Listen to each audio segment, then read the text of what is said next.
Luke chapter 15. Now all the tax collectors and sinners were coming near Jesus to listen to him. And both the Pharisees and the scribes began to complain, saying, "This man receives sinners and eats with them." And so he told them this parable, saying, "What man among you, if he has 100 sheep and has lost one of them, does not leave the other 99 in the open pasture and go after the one that is lost until he finds it? And when he has found it, he puts it on his shoulder rejoicing. And when he comes home, he calls together his friends and his neighbors, saying to them, 'Rejoice with me, because I have found my sheep that was lost.' I tell you that in the same way, there will be more joy in heaven over one sinner who repents than over 99 righteous people who have no need of repentance.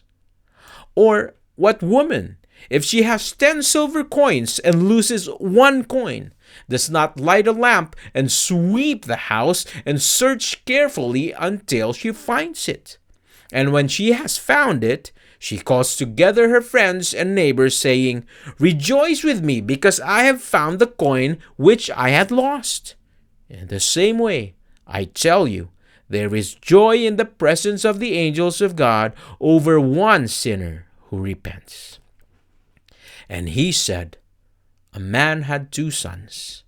The younger of them said to his father, 'Father, give me the share of the estate that is coming to me.' And so he divided his wealth between them. And not many days later, the younger son gathered everything together and went on a journey to a distant country. And there he squandered his estate in wild living. Now, when he had spent everything, a severe famine occurred in that country, and he began doing without. So he went and hired himself out to one of the citizens of that country, and he sent him into his fields to feed pigs. And he longed to have his fill of the carob pods that the pigs were eating, and no one was giving him anything. But when he came to his senses, he said, 'How many of my father's hired laborers have more than enough bread, but I am dying here from hunger. I will set out and go to my father, and I will say to him, Father, I have sinned against heaven and in your sight. I am no longer worthy to be called your son. Treat me as one of your hired laborers.' So he set out and came to his father. But when he was still a long way off, his father saw him and felt compassion for him, and ran and embraced him and kissed him. And the son said to him, 'Father, I have sinned against heaven and in your sight. I am no longer worthy to be called your son.'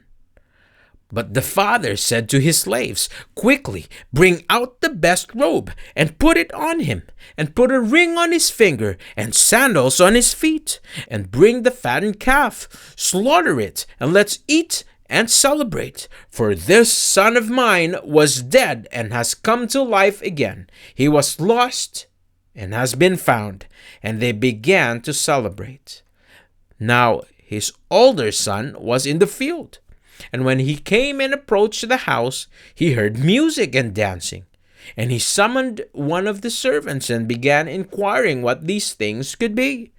And he said to him, 'Your brother has come, and your father has slaughtered the fattened calf, because he has received him back safe and sound.' But he became angry and was not willing to go in. And his father came out and began pleading with him. But he answered and said to his father, 'Look, for so many years I have been serving you, and I have never neglected a command of yours. And yet you never gave me a young goat, so that I might celebrate with my friends. But when this son of yours came, who has devoured your wealth with prostitutes, you slaughtered the fattened calf for him.' And he said to him, 'Son, you have always been with me, and all that is mine is yours. But we had to celebrate and rejoice, because this brother of yours was dead and has begun to live, and was lost and has been found.